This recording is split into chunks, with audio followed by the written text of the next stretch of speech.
Hello there, we're fast approaching Christmas, of course. We're already midway through December. Will it be a white Christmas? Well, we'll talk a little bit more about that later on in this video. But as we're in the festive spirit throughout this December, we are offering a discount for your first year subscription to WQRadar. And on here you can get lots and lots of different things. At this time of the year, the weather's often pretty changeable with some rain and showers, and you can track those individual showers pushing their way across the UK on WQRadar and see if any rain or showers are heading in your direction, including precipitation type, rain, sleet and snow. This will tell you what's falling near you as well. Plenty of observations, surface observations from the weather stations. So if you're trying to get some spraying done, for example, it'll tell you the wind speeds nearby. And of course, crucially, lightning alerts for safety as well. You can set some of those up and get some lightning alerts via text or email as well. So just use the discount code Santa when you sign up and you can get it at a significantly reduced cost for your first year's subscription to WQRadar.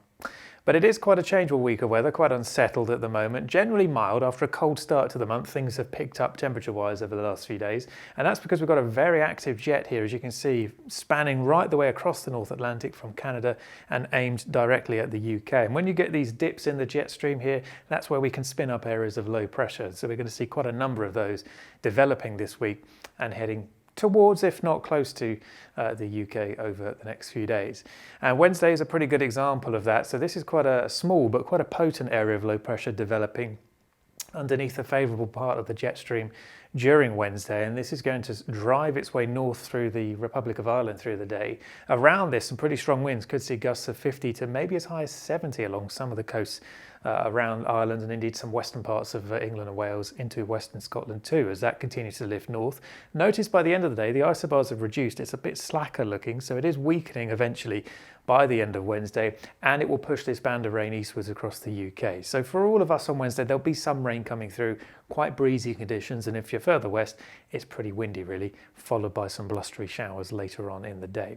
Thursday is a bit of a transition day. We say goodbye to one area of low pressure. We've got more brewing out west, but in the meantime, some slight ridging in the isobars, so a slightly quieter day. Still quite breezy, still a few showers near some southern and western coasts in particular, and they may drift a bit further inland on those southwesterly winds. But broadly speaking, Thursday is one of the quieter days of the week. But you can already see by the end of the day, the next band of rain coming in across Ireland into western parts of Britain by Thursday evening, and that will again then push eastwards as we go through Thursday night and into Friday. And really the second half of the week and into the weekend is pretty unsettled. Another band of rain coming through here late Friday into early Saturday, and then it's more showery by the time we get through to the weekend. So the broad pattern by the weekend sees a pretty large area of low pressure, the parent low, up towards the northwest. We could see small scale lows rotating around the base of this main low, but broadly speaking it is showery for the weekend. So the further east you are inland, the drier your conditions will tend to be through the weekend, whereas if you're close to the south or the west coast, because the showers are driven by the relatively warm seas, this is where we're going to get a number of showers coming through the weekend and therefore quite wet. But as I say, if you've got some shelter across some eastern parts of the UK, then you may not have too bad a weekend. Despite the overall unsettled look to the pattern, it may not be too wet and some reasonable dry weather around. Obviously though, with the isobars, it is going to be quite breezy through the weekend as well. Now as we go into the early part of next week, still that parent low off to the north or northwest of the UK, but again these secondary lows could develop over the Atlantic and track somewhere towards southern Britain in particular. Now there's still a lot of uncertainty at this early stage as to how far north they could stay down in France, for example, and how developed they may be. But there is the potential for some longer spells of rain to push in across southern Britain from one and possibly even two of these slider lows, as we call them. And with that, we could also see some strong winds for a time rotating around this area of low pressure too. Generally speaking, the winds will be a bit lighter further north, but it'll be colder here with some showers, which could be wintry on some of the high ground. And it's not out of the question, given the cold air to the north, that on the northern edge of these slider lows, we could see a little bit of potentially some hill snow, perhaps across the Pennines or the Welsh Hills, for example, just depending on exactly how far north these features come during the early part of next week. So that's the detail that still needs to be ironed out at the moment, but it is a possibility for the beginning part of next week. Now towards the second half of next week, what's likely to happen is all this low pressure action, if you like, will be shunted east to Scandinavia, allowing the pattern to become much more amplified. Big area of high pressure building quite far north over the mid-Atlantic, and in doing so, with low pressure off to the northeast, high pressure to the west, we've got a northwesterly flow bringing colder air southwards across the UK. So the cold air is already into northern Britain by the early part of the week, and it's expected to filter further south from mid to late next week. So this is approaching Christmas, sometime around Christmas Eve, for example, this cold air mass pushing all the way down across the UK, which in itself will bring an increased risk of frost overnight, because we won't see very much frost this week, but next week there's a much higher risk, especially later on in the week. Some quite breezy conditions too, especially along exposed coasts, and the potential, given the cold air, that we could see some wintry showers perhaps filtering southwards at times, primarily on northern hills, but perhaps not exclusively so. So the air mass will be cold enough technically for snow during the second half of next week, but how much precipitation will there be with high pressure trying to exert some influence? It could actually be relatively dry for the second half of next week, but it is more likely perhaps along these northern coasts and perhaps some of these extreme east and west coasts where you may see some showers just grazing along the coast, which might have a wintry element to them, but we won't really know the specific details for Christmas Day perhaps until we get through to this time next week. So that's still yet to be ironed out, but at the moment it is going to be turning colder by the looks of things in the run up to Christmas and possibly lingering into Christmas Day as well. Now there is one caveat potentially, and that is we could see some areas of low pressure just grazing around the northern edge of this high and then sliding southeast across the UK, or perhaps sliding southeast down the North Sea and not necessarily affecting the UK directly. But if this were to happen, they might actually cut off that northerly flow for a time, and so cutting off that supply of quite cold air, and so it's chilly but nothing too exceptionally cold for Christmas. That's something to bear in mind, but in the meantime it is going to get colder by the looks of things in the run up to Christmas, and we'll have to see nearer the time as to whether we get some wintry weather on the big day itself, but there is a chance perhaps. Now by the end of the sort of Christmas period into the run up to the new year, that high pressure that was over the Atlantic is likely to topple a bit further south, retreating a bit further south. That should give us a reasonable amount of dry weather for a time in between Christmas and New Year, but with it the risk of some fairly widespread frost, some fog as well, which could be pretty stubborn to clear, as we saw last week in some parts of eastern England in particular, and that can locally peg the temperatures right down really even during the day. So it is going to be quite chilly, I think, between Christmas and New Year. A reasonable amount of dry weather, but as that high, as you can see here, has shifted south, it is allowing Atlantic lows to have a better go at getting into parts of Scotland in particular through this spell. So I'm not promising it'll be completely dry through this spell, but there is a potential we could see a little bit of rain coming in, maybe some hill snow with that as well. But broadly speaking, high pressure close by, at least ridging into parts of the UK. So some reasonable amount of dry weather perhaps between Christmas and New Year, but often on the chilly side, with frost and fog perhaps more of an issue. So to take a look at some of that in a little bit more detail, this is our ensemble forecast for the air mass. So we're looking at about a mile above the ground at the temperature at 850 millibars here. This is for Lincoln for the next couple of weeks or so. Lots of grey lines here. They're all different computer models. The red line is the median of those members here, and you can see the black dash line here, that's the average for the time of the year. So there is a signal here for temperatures to get warmer than average, especially later on this week as that next low comes in from Friday into early part of Saturday potentially. And then there's a definite trend in most of these members to get colder than average as we go into next week. Now the median here takes it down sometime around Monday into Tuesday, but actually there's still some members, you can see this spike here, quite a few spikes here early part of next week, and that's that slider low I was talking about.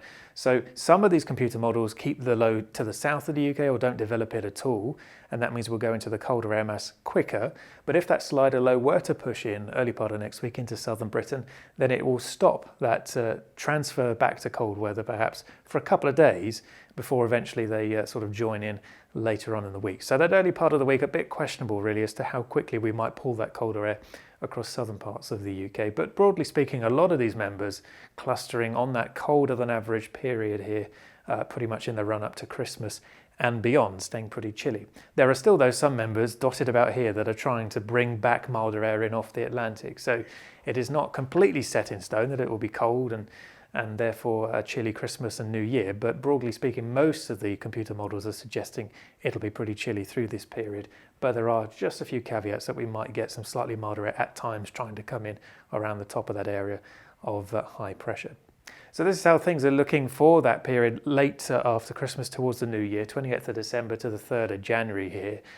The red shading here, higher than normal pressure over the Atlantic, and the blue, lower than normal pressure over the Mediterranean. And this black line I've drawn here is the sort of average pressure pattern that we're likely to see during this period. So essentially what we've got here is a big ridge over the Atlantic with higher than normal pressure, which means low pressure less prevalent here, for example, and then this big troughiness going on in the Mediterranean. So what we'll tend to find is northwesterly winds much of the time during this period across the UK, still allowing some lows to topple in southeastwards. So a bit of a question mark about how much of an influence they'll have on the UK. Will they stay over the North Sea? Will they come a bit further west over the UK?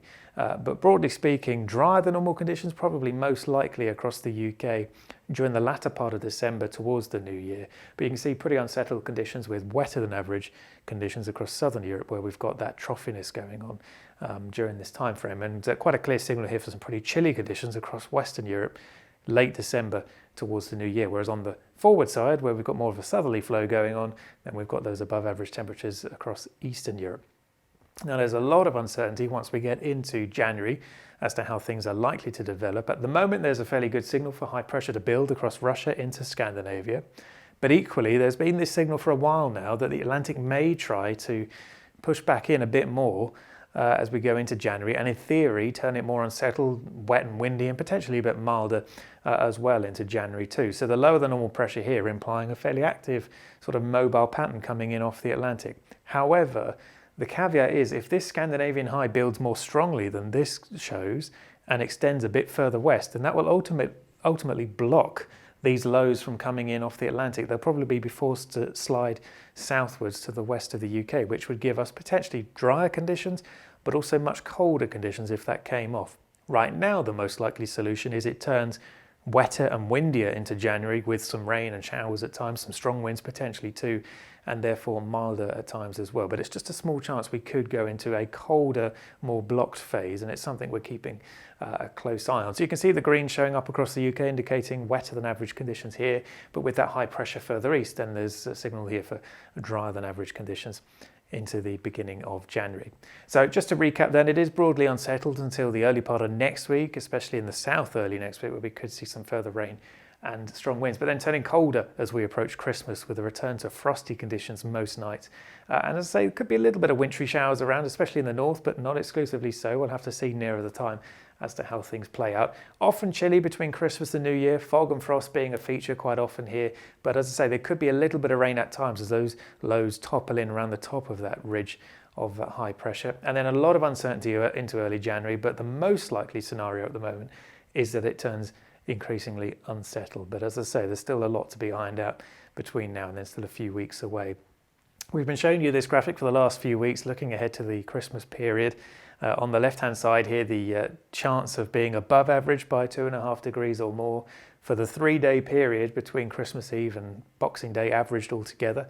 And on the right-hand side here, the same chance, but for below average, minus 2.5 degrees here. So clearly a very strong signal across much of Europe actually to be warmer than average during that Christmas period. But you'll notice quite a strong signal for the UK, and really the UK just standing out on its own here with being colder than average through this 3-day period. So a much stronger signal here for colder than average than there is for milder than average through the Christmas period. So fairly high confidence it will be turning colder later next week and into the Christmas period itself. Zoe will have an update on the white Christmas prospects next week, but in the meantime you can keep up to date with the latest day-by-day forecast on our social media.